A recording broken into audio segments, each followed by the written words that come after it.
The November internationals start off with some monster clashes at the weekend. My name's Mark, let's talk rugby.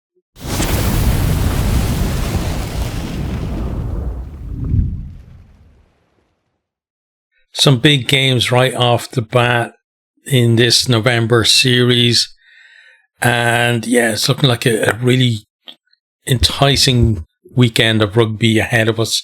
So first of all, I'll just mention what the fixtures are, and then we'll talk briefly about each of them as well. So it's going to be very high level here, not going to go into too much detail, but 4 fixtures this weekend, all on Saturday the 1st of November. So you got England versus Australia, South Africa versus Japan, Scotland versus USA, and Ireland versus New Zealand. So, and you know, again, some big games in that list there, and yeah, it should be a weekend to look forward to, really, in terms of rugby. Unfortunately, and this happens a lot with these internationals, that you got the England game kicking off an hour before the Japan South Africa game, so it means you can't watch all of the games live. You can watch 3 out of the 4 games, and I'll certainly be doing that. I'll cover as many games as I can as well at the weekend. Not guaranteed that I'll cover all of them, but I'll try to do my best on it. But let's start with the first game of the weekend. So England versus Australia. It's at the Allianz Stadium, Twickenham. Kickoff is 3:10 p.m. So that is UK time, and yeah, straight away, like a big game to kick off. Last time they played there, it was like Australia won 42-37, I think. And Sueli had a brilliant game for them. But both teams, I think in that year since then, probably 2 of the most improved teams in world rugby over that year. Like England, so much more competitive in the Six Nations this year. We saw them kind of last year, one-off performances kind of stuff. This year, though, far more consistent. And, then we saw them without all their stars that went to the Lions, but they went to Argentina and looked very good against Argentina as well. And we're seeing Borthwick maybe experiment a little bit more than he did like last year. So like you can see that there's definitely an evolution happening with England. And then Australia under Joe Schmidt, very similar. Like the build up to the Lions, everybody was thinking, it's going to be a whitewash, but competitive in that series. They won the last test as well there, and you could see them getting better all the way through. And then in the Rugby Championship, more competitive than they've been in a very long time in that as well. So, like both teams seem to be moving in the right direction. Now, one thing for Australia that, for me at least, if I was an Australian fan, I'd be worried about is the fact that Joe Schmidt leaves at the end of this series. So he's not going to be there next year and to lead him into the World Cup. Now that was known about already, but at the same time, he's done such a good job there, and he's turned them from a collection of kind of like some really good standout players. And Australia always been, like, for the last decade or more, always about X Factor players, this X Factor players, that, right? The likes of your Quade Cooper, Israel Folau, those kind of guys. But it's very rare that we've seen them really cohesive as a team.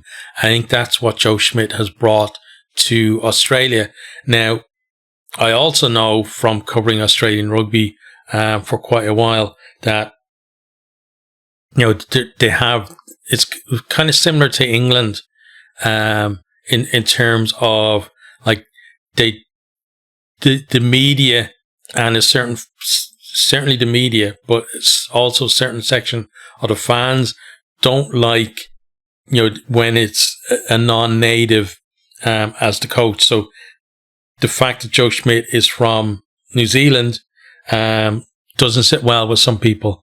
And, if things hadn't been gone as well as they are relatively for them at this stage, there probably would have been calls for him to go a long time ago.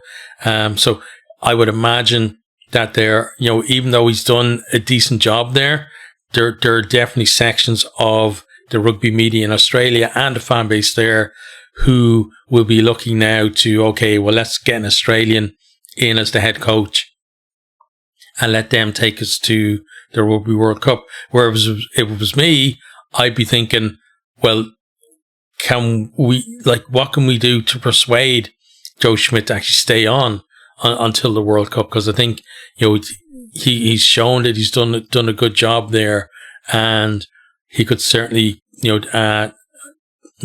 and do a great job, I think, getting ready for that World Cup. But, I'm not sure, that he's open to that. The agreement was that he would finish up after this. I think, given his family life and stuff, I think he's, I'm not going to say happy to be leaving, but I think, the way his, I think he wanted to commit for this long and no longer.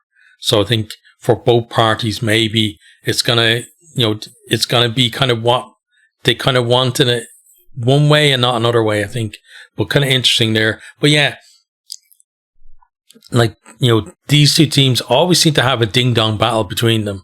And there's always some really good tries in this game. And Borthwick talked about, he's been far more kind of experimental than we've seen in the past as well. So, that's going to be, I think, something to another kind of layer onto this game as well. We've got George Ford, who's been in really good form, picked at 10. And, then you've got midfield of Fraser Dingwall and Freeman in there. You got Roebuck and Faye Woboso on the wings. You got Stewart is he's not the most attacking fullback in the world, but he certainly has improved his attacking game from 15 as well. And then you got Pepper, who is, looking exciting there in the back row. One of the things I think for England has been their balance, getting the balance right in the back row has been a problem for them. And I've talked about it before. I think it's the fact that, in English rugby, there's a lot of what I call really good players, but not outstanding world-class players, but lots and lots of really good players who, when they're playing in the Premiership, can look like they are outstanding or world-class players. And then they get into the test arena and some of them get found out and some of them show that they are actually up to that level. And it takes a while to kind of mill through the number of players who are there who are looking really good. But it means there is a lot of turnover in that back row. So for this game, we got Pepper, Underhill and Earl, which on paper is a very decent back row, but it's about, how do they complement each other and how do they play together as a unit. But also on the bench, lots of impact on the bench. Cowan Dickey, Genn, Stewart, Coles, Tom Curry, Pollock, Spencer and Finn Smith there. So now Marcus Smith in the 23, and I think fair play to Borthwick, because he knows that if England lose and if they lose, it's probably going to be because the forwards haven't delivered in certain areas. But he also knows that in sections of the media it'll be probably pinned on George Ford being at 10. And also the fact that there was no Marcus Smith there. So he's making a rod for his own back, I think, with that. But, a lot of these players, have either performed really well for the Lions or they performed really well in Argentina on England's tour while the rest were away with the Lions as well. So, got to give them a go now and see how it goes. And like November is a good time to do that kind of thing, I think, for them. Now, we don't have, or at least I don't have, the Australia team out yet. I'd love to be able to compare the two, in terms of how things are going to go, because with Australia as well, you have, a lot of questions there too, like what's the halfback combination going to be? Are they going to keep Suilihi in the centres?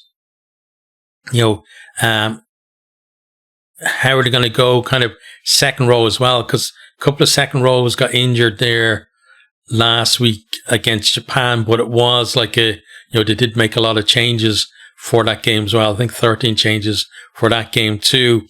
So they might be okay in that regard, but it would be nice to kind of have both teams. What I'll probably do is, like, maybe for this one, I think certainly for Ireland, New Zealand, when we have the teams out, I'll do a review, or a preview of those games with the teams. But in terms of this, again, I think it's a very exciting fixture because, again, they just seem to go hammer and tongs at each other. And sometimes, because defense goes out the window and you get a game like last year where, it's 79 points, I think, between them, and only 5 points difference in the end as well. So it'd be great to have a ding-dong battle like that.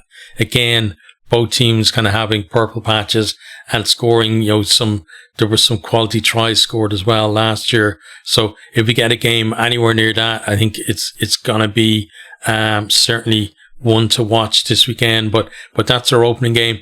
In terms of who I think is going to win, it's an interesting one because,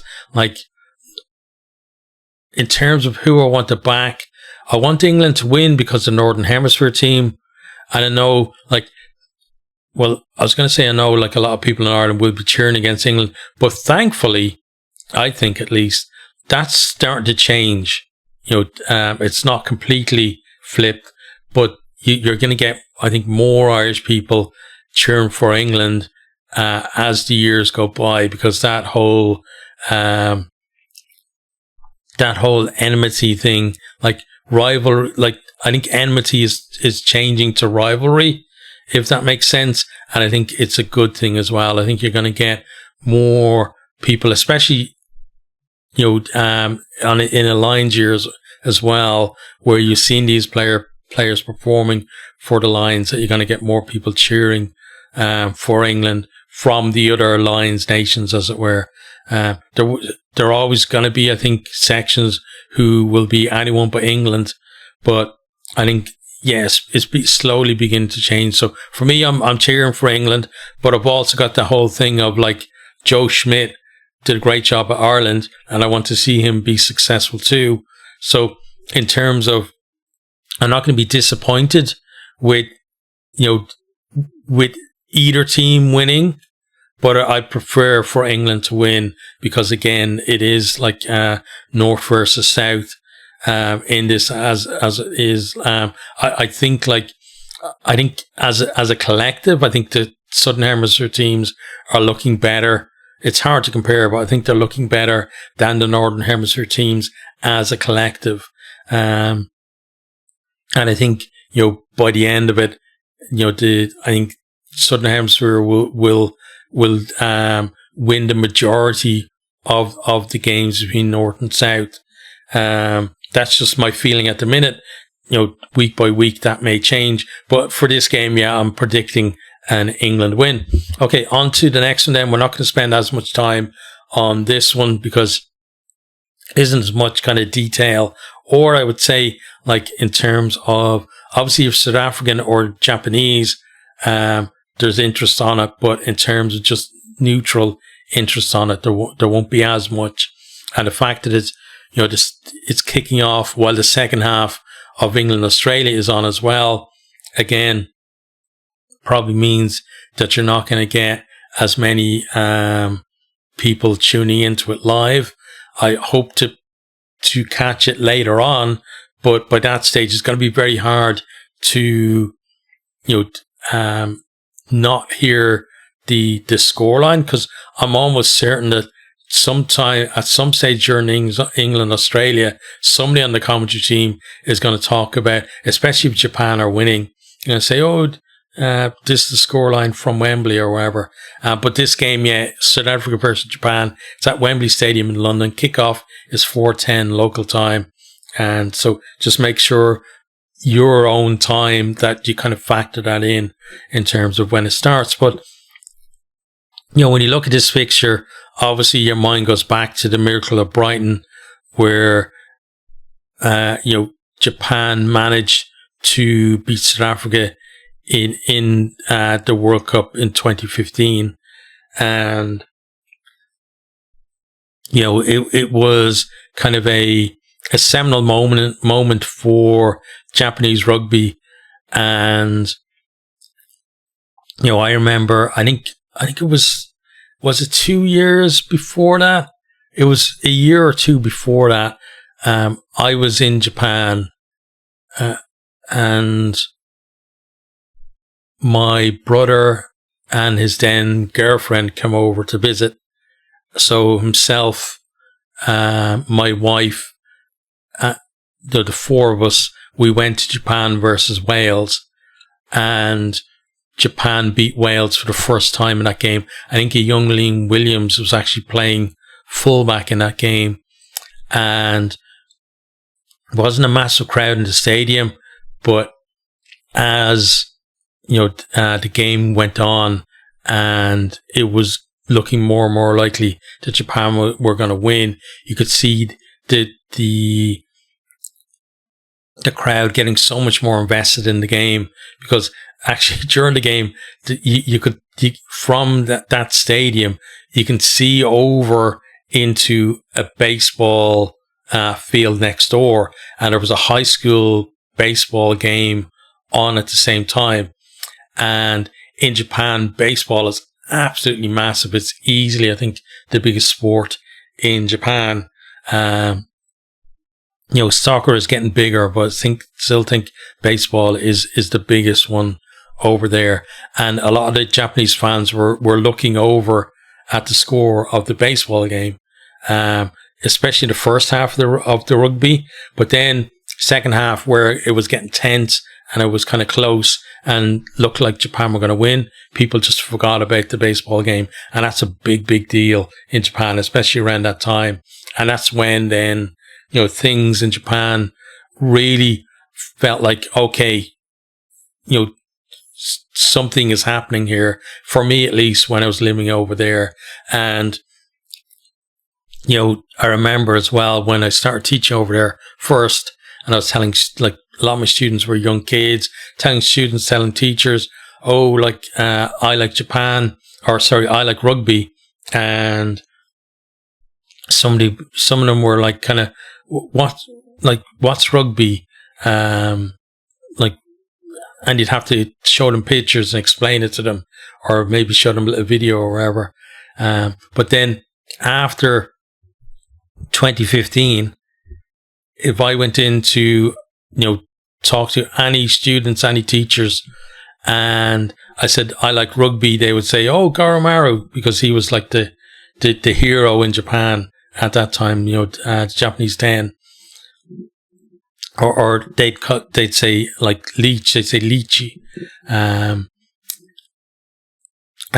so they knew they went from basically completely obscure sport that hardly anybody knew anything about, to this group of kids knowing who's the captain, who's, the out half, that kind of stuff, and a lot of the other players as well.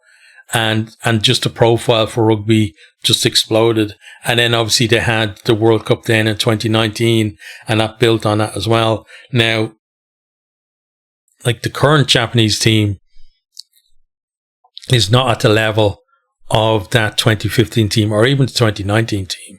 Now Eddie Jones is trying to rebuild them, but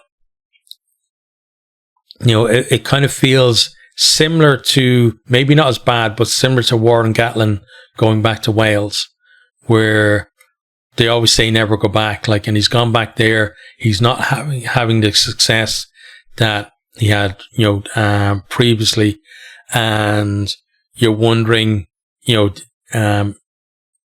he even going to stick it out to the World Cup? Because, Eddie Jones, that he may be gone in a very short space of time, because if he falls out with someone, then that could be what happened. But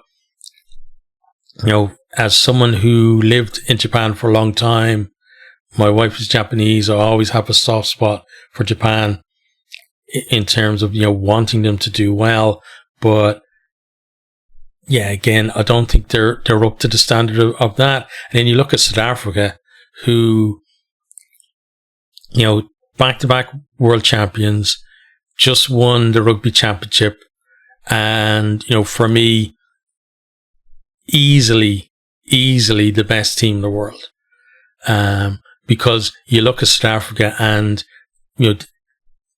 they can change their entire 15 or even 23, and still they put the players in, and you're looking at it, and it's hard to even tell, that it's not like a frontline team, because the players that they're able to put in beyond that are so good.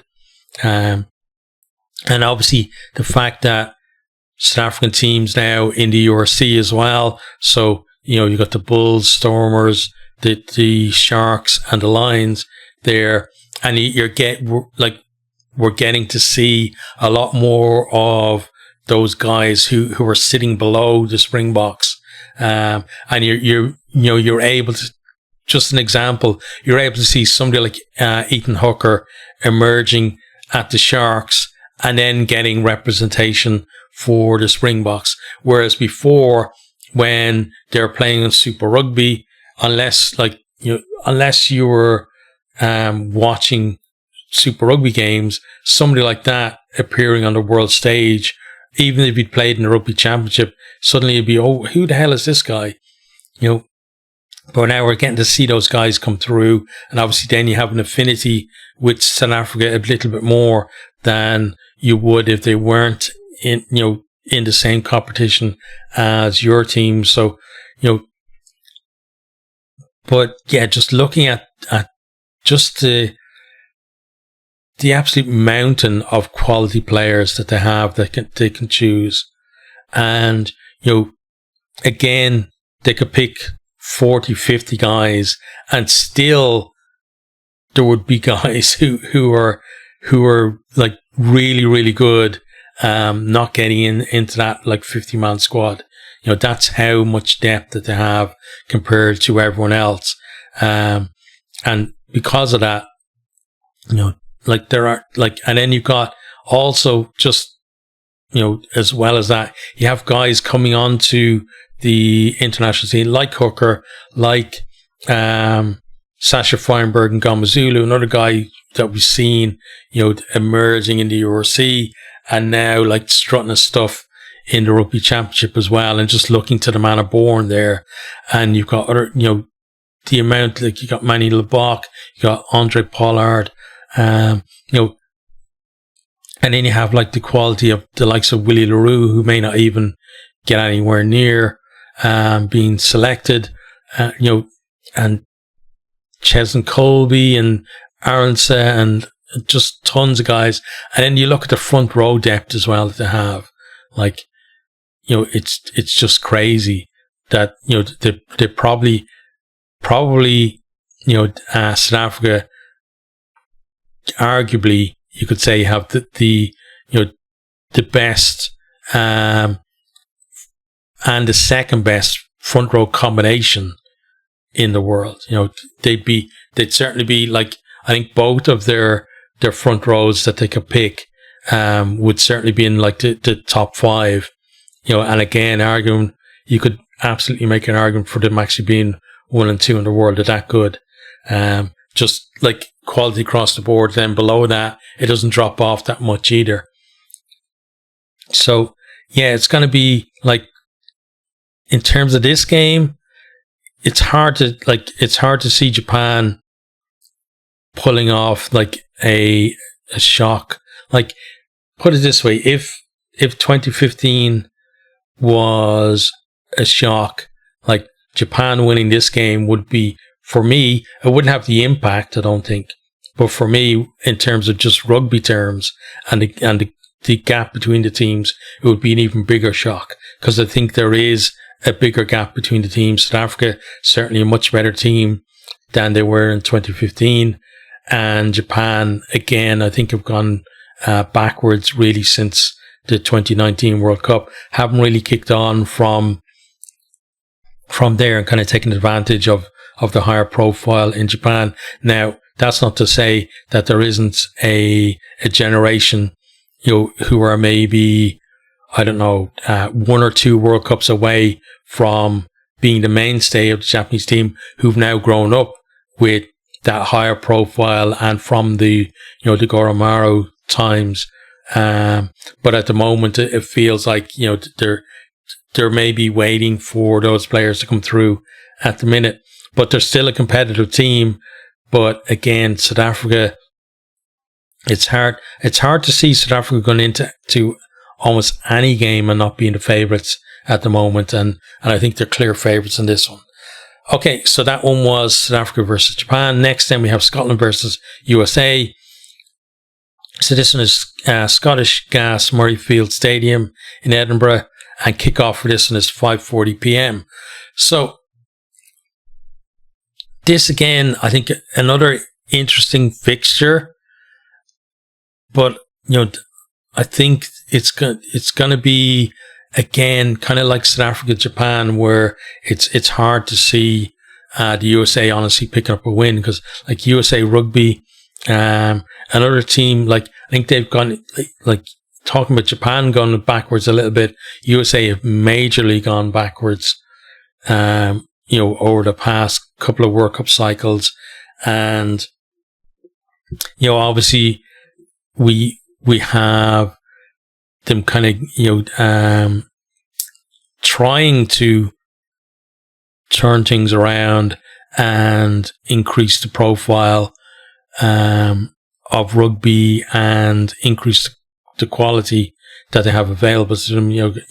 Major League Rugby and stuff has started over there with kind of, I would say, mixed success, honestly, and hasn't really delivered, the kind of quality that maybe they were hoping for in terms of the players available to play at test level. And then the fact that they've kind of been overtaken by some, other nations as well hasn't been very helpful for them.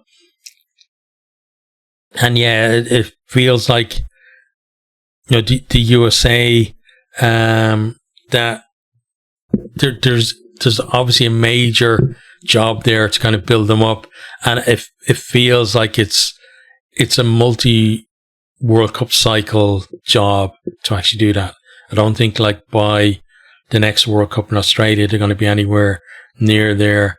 Obviously they want to be a lot better for the World Cup after that.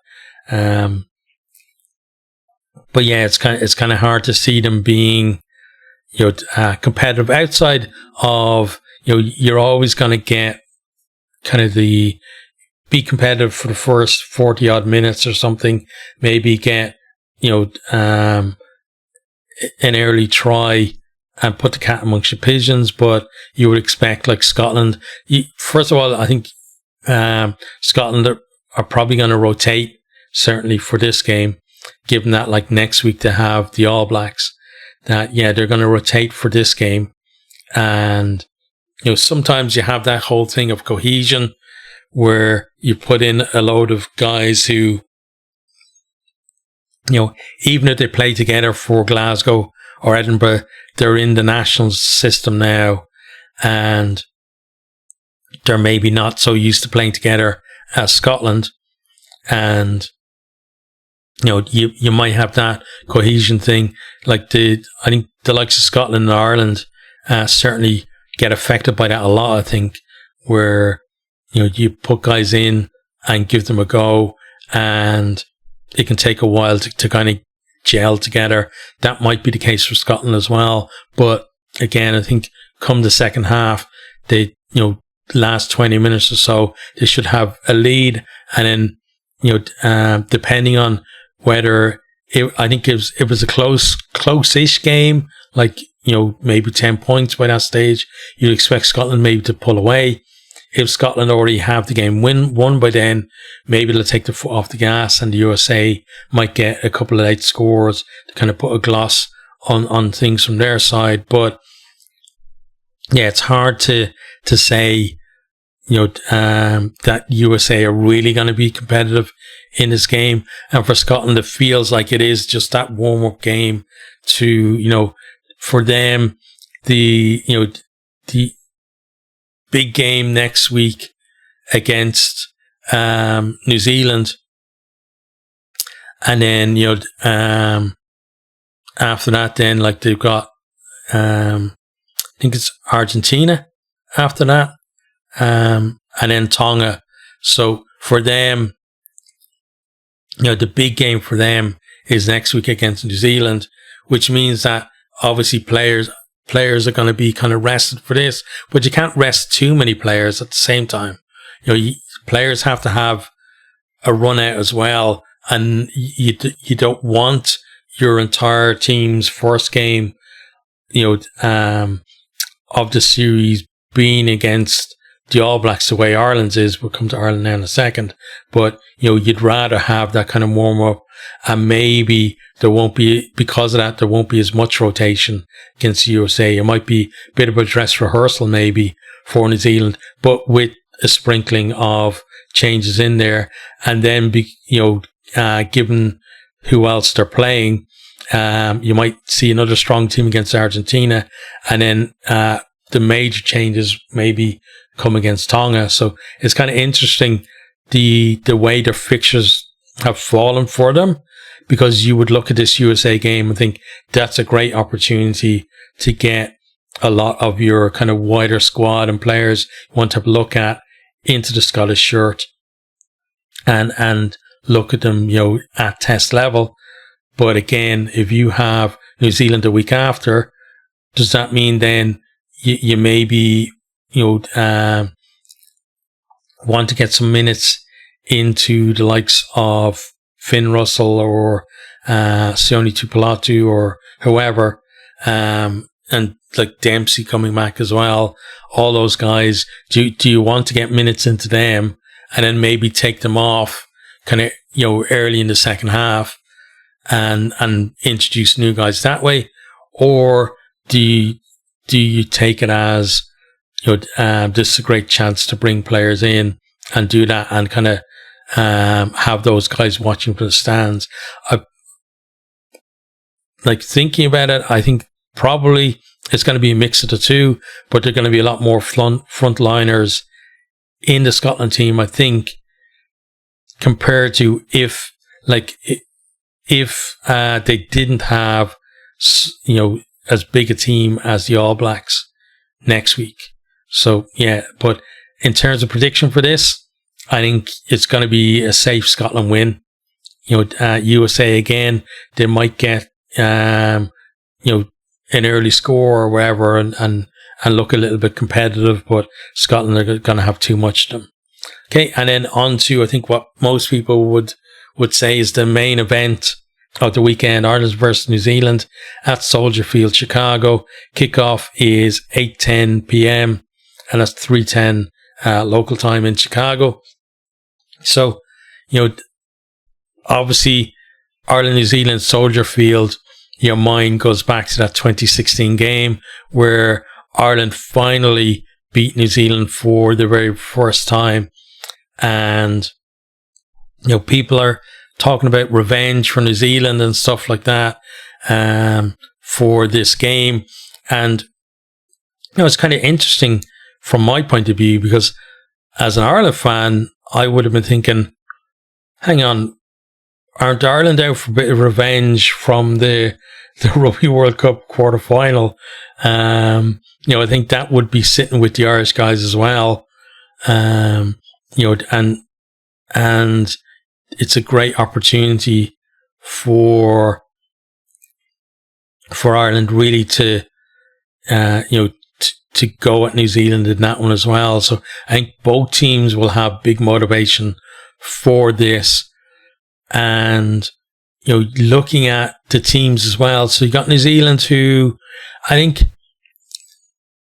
were kind of up and down in the Rugby Championship. Now, having said that, they came close to winning it.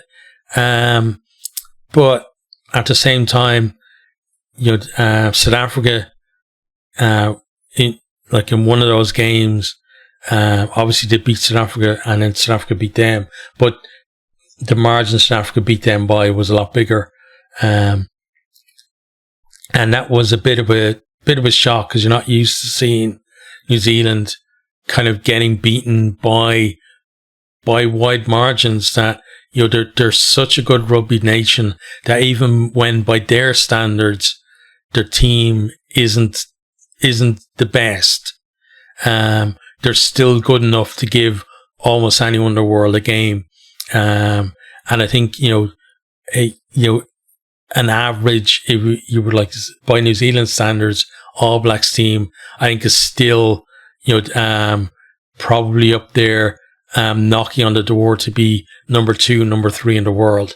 And that's the kind of the task that's there for teams like Ireland, England, or France, who want to be up there at that level, trying to get closer to South Africa, is that, with New Zealand, that there's never really a bad New Zealand team.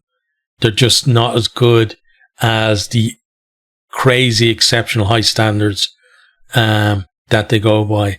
And kind of similar to, South Africa now as well, that even when South Africa don't have all of their top guns available, they're still a really good team. And I think New Zealand are the same. Now, they're kind of similar with Ireland in that I think both teams getting on a bit, and they need to start transitioning for the next World Cup. I think so far New Zealand have been doing a better job of it though than Ireland. I think they're bringing in more, more players and rotating a bit better, and getting those guys to kind of settle into the team, compared to Ireland, where we're still seeing a lot of the same guys. And I think most Irish people could, like, if you ask them, pick the 23 for Saturday, I think most fans will get 20 out of 23 that are going to be playing there, and a lot of them would get maybe 21, 22, or even 23 of those guys correct. That's how kind of predictable the Irish team has been. And when you look at the squad that's been picked as well to go out there are no real surprises in terms of new guys who are going to come in and set the world alight. And then you have guys who I think might have done that, the likes of Izuchuku and stuff, who are injured and not available as well. So we're seeing kind of slower transition from Ireland, and that's certainly a bit of worry for me. And then also we have the whole debate. Well, there's two big debates raging in Ireland at the minute. One is the whole Leinster versus Munster thing, because Leinster, with all of their lines coming back for that Croke Park game, absolutely destroyed by Munster. Leinster good for maybe the opening 10 minutes or so, and then Munster just had them on toast for the rest of the game. Brilliant defence from them, and really incisive in attack as well. Whereas Leinster were trying to do the same thing over and over again, not working. No idea about how to change the picture, how to change things. And that's a worry for this game, because a lot of those same Leinster players are going to be in the Ireland team for this. I think 13 out of 18, something like, is it 13 out of 19 forwards maybe are from Leinster? I think like 2 from each of the provinces. And then a majority of the backs as well, from Leinster too. So there's that whole debate, and we're still going to see a lot of Leinster players in the team, but I think it's going to be Munster and, to a lesser extent, Ulster and Connacht players as well, who are going to make the difference, because they bring the dog into the Ireland team that Leinster really are missing. And so that's one debate, and that's maybe a debate for probably going into the Six Nations. I'm hoping to see more representation from the other provinces compared to Leinster. But then the other debate then is 10. So I've been saying for, I think, about the last year or so, that I think that Jack Crowley is, or should be, Ireland's number 110. And that, Prendergast has issues with his game that aren't being properly addressed at test level or at Leinster either. I'm sure coaches are going over things with him, but it feels like, teams are able to target the same thing with him. And it's gotten to that point where he's not really getting any protection either. And yet, teams are always going to target your 10, but it feels like teams have been able to especially target him and take advantage of certain things, whereas Crowley just looks ice cool, and for me, he should be the starting 10, and then Prendergast on the bench is fine. And they're probably going to rotate them through November. You would imagine that with 4 games in November, that they may get 2 starts each. But if it was me, for the All Blacks and for South Africa, I'd have Crowley starting, and then for Australia, almost for Australia as well, I'd rather see Crowley start. But you could see, if you do want to give them kind of equalish game time, you would start Prendergast in that game, and then against Japan, you probably start them in that game, and instead of having Crowley on the bench, you might have Frawley as the backup 10 or something like that. But for this game, I think you've got to go with Crowley at 10, James Gibson Park at 9, and Gibson Park, absolutely brilliant player at 9. But what I worry about is his ability to identify problems around the breakdown and to kind of change things on the fly on the field, in terms of, do we need to protect our ball more? If we're getting slow ball, do we need to maybe, instead of having an extra guy in the line, do we need somebody else coming in to clear out just to make that ball quicker, that kind of thing? It seems to be a lot left up to the coaches, and I'd like to see a bit more responsibility from 9 and 10. And I think with Crowley at 10, you might see that a little bit more than with Prendergast next to Gibson Park. So that'll be an interesting one. Then Caelan Doris, is he going to play? He hasn't played at all this season, and Ireland do this thing of, they did it with and it's so frustrating. They did it with Furlong, where they kept saying, "Oh, he's training this week. He might be available for the weekend," and they do that 3 or 4 weeks in a row, and he's nowhere near being able to play. And I don't know why they just can't be clear about things. Like, if Doris isn't available, just say he's not available. Like, there's no point in, like, for me, there's no point in trying to do mind tricks or wherever you're doing. Like, just say he's not going to be there. And then whoever it is that's going to be playing instead of him can have that build up to the game. And it's going to be interesting as well where I think Ty Byrne plays, because, as I said, I think the non-Leinster players are the key if Ireland are going to be competitive in this game. Because for me, New Zealand are the favourites for this game. Ireland need to reach a level that they haven't really reached in the last at least a year, I would say, to be competitive in this game. And that's going to rely on, Ty Byrne has been in absolutely stellar form. And probably the last time he didn't have a significant impact on a game was that quarterfinal against New Zealand, where New Zealand just man-marked him and made sure he couldn't get near any of the rucks. They just had a guy watching him. If he's going near the ruck, your job, just, stop him getting in there, wherever, just take him out of the game. And they did it so well against them. And maybe they're going to do the same thing this time, but then that's up to Ireland to figure out what you do about that.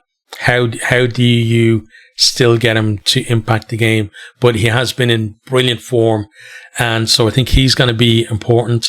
Then also Crowley, as I said, at 10 is going to be massively important as well.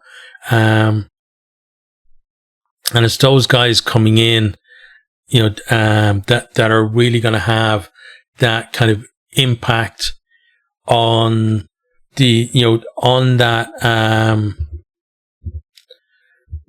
on just the mindset. I think, it's like Ireland and like Leinster especially have that softer underbelly, that a lot of these guys, they don't face adversity very often.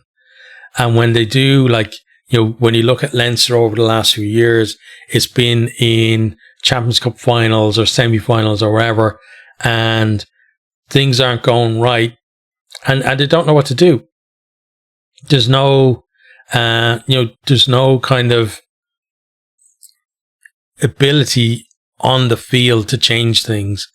But then you look at teams like Munster this year.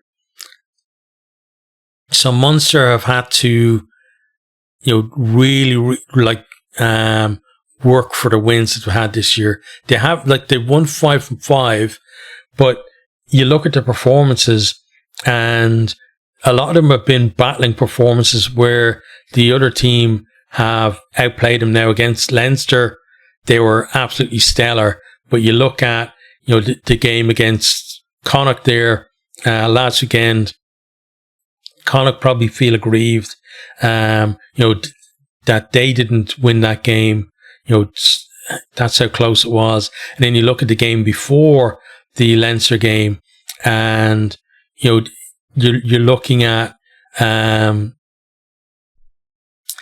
against Edinburgh, and Edinburgh absolutely outplayed Munster in that one, but Munster found a way to win, and I think that's the big difference that those guys are going to bring to this Leinster team,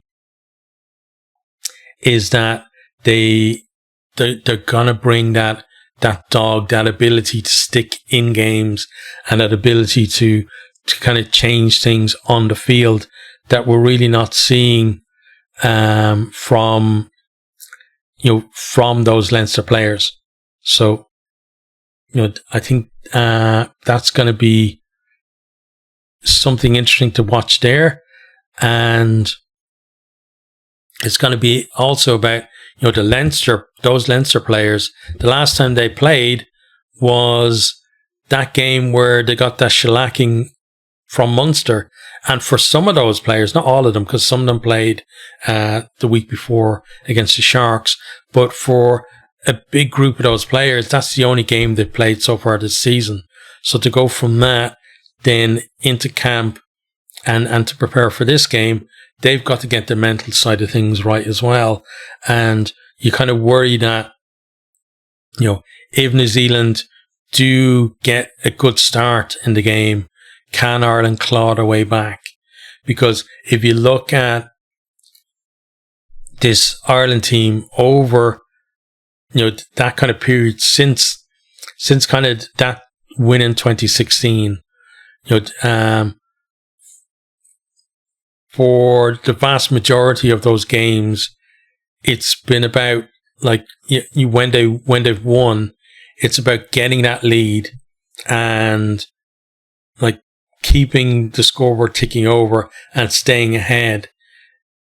Very rarely you see, especially against a top tier team that obviously the All Blacks are. It's very, very rare you see Ireland being behind by more than kind of a score and being able to come back and win the game. As I said, very rare thing for it to happen. So I think for Ireland, the start to the game is going to be hugely, crucially important in terms of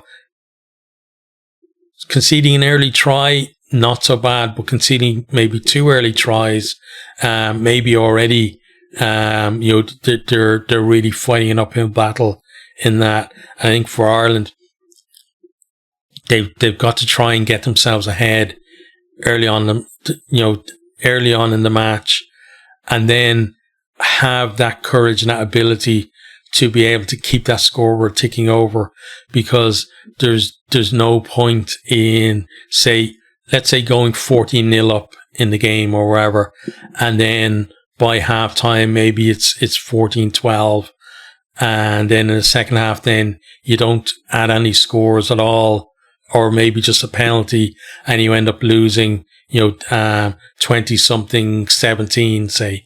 That's the kind of scenario that I'm kind of looking at for this game. And I think as well, just in terms of these two teams, again, I give the edge to New Zealand. But the other, I think, difference between the teams is that if somebody said to you that, Ireland are going to win, let's say 45 points to 20 something, or 45 points to 17, something like that, like a almost 30-point victory, people would think you're absolutely off your rocker crazy.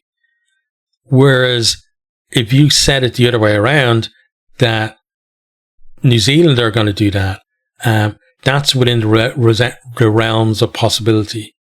And, even when you look at it, you think they're like evenly matched teams, with New Zealand having an edge. When it comes to actually, a bit of a blowout score, if somebody said it's going to be a blowout at the weekend, I think even the majority of Ireland fans would say, which of those teams is going to get a blowout? It's going to be New Zealand. And I think that's a big thing to consider in that as well, is that, New Zealand have that ability just to, I think it's like a, just that ability to keep the foot on the throat. Whereas a lot of the Irish guys, when they're up, everything's going well and they're getting scores or whatever, when they have a bit of a lead, they find it hard to, if they got 3 tries, find it hard to go, okay, let's go get 4, 5, 6, 7, 8 tries. Whereas with New Zealand or South Africa, those kind of teams, it's more, I think, ingrained and instinctive for those players to be in that scenario and think, no, we want to score more. We want to score more. Not saying Ireland don't want to score more, I'm just saying that they don't have, for the most part at least, that killer instinct to just go be hugely greedy and say, let's keep going, let's keep getting more scores. Like there's more of a thing of, okay, we've got a decent lead here. Let's not let them back into the game. And the way to do that is let's play the percentages a little bit more. We'll take penalties. We'll try and play down in their half of the field. But there's not that kind of thinking of, let's go after more scores for the sake of getting more scores. I think that's a big difference between these teams. But listen, I've prattled on for long enough now at this stage. On this one, I'm, for this game, absolutely going to be back in Ireland. But in terms of prediction, I think the All Blacks have to be favourites. So I have to predict, as much as it pains me, have to predict a New Zealand win in that game. Okay, so that is the preview for this. It's a lot longer than I hoped it was going to be, but I always kind of prattle on all the time. But I know some of you guys appreciate that. The people who don't probably clicked away from the video, after 2 minutes or something. So, but as I said, I'll try and do a preview of Ireland, New Zealand when we have the teams, and if I can find a time as well, England, Australia, and then at the weekend I'm going to be covering at least, in terms of match reviews, England, Australia, and Ireland, New Zealand, and then in terms of the other games, if I'm going to be covering anyone else, it would be first Scotland, USA, simply because it's possible to watch that game live and and not have it run into another game. And then finally then it would be South Africa versus Japan, simply because they're kicking off at like half time in the England versus Australia game, and it means I've got to watch it on some kind of catch up thing. And these games in November can be very hard to kind of find where you can actually watch the full game again, especially in a reasonable time. After, like, sometimes you might find it somewhere late on the Sunday or something like that. But I'd rather, if I can, watch it either on the Saturday or early on the Sunday. So we'll see about covering that one. But yeah, that's it from me. Let me know what you think in terms of each of the games of the weekend. Who do you think is going to win? How you think your team is going to go over November? All that good stuff. And I'll talk to you again pretty soon.